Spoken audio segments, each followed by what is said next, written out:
Madamo sa mga motorista ang nagareklamo kag nagapamangkot kung sariin na bala ang ila sila nga mga plaka. Apang sabat naman sang LTO, ara na tanan sa kasa. Ginathag sang Land Transportation Office sa kon LTO Region 6 nga wala na sang backlog sang plaka sa ila opisina, bangod na turnover na ini sa mga kasa. Sa ginpatigay nga press conference, ginpayag ni Marisa Cabero, acting chief sang new registration unit sang LTO 6, nga dapat sa sulod sang 5 kaadlaw nga na-release ang motor mahatag man ang plaka.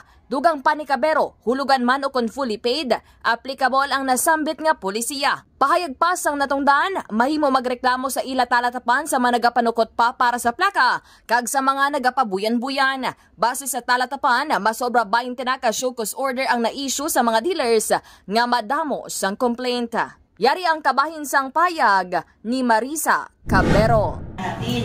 So hindi namin sila makokontrol as of today kasi maraming bulk ng plates na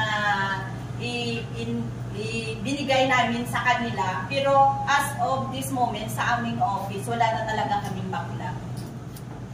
Dapat 5 days, sir, within that time, nasa kanila, nasa owner na yung mga plaka. Okay. Kasi pag na-process na namin yun, sabay yun sa, sa CR at sa kawar, sabay yung plate natin sa ngayon.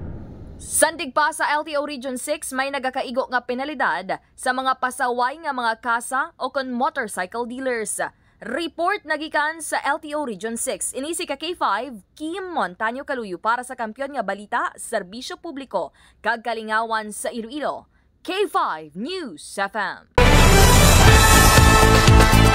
Ang ining nga balita ang ginadulong sa inyo sang DTX Coffee Mix. Himo sa natural nga sangka pareho sang amarkuso, chia seeds, sugared cane extract powder. DTX Coffee Mix. Nakakapi ka na, naka-detox ka pa. DTX Coffee Mix. Mabakal sa mga butika.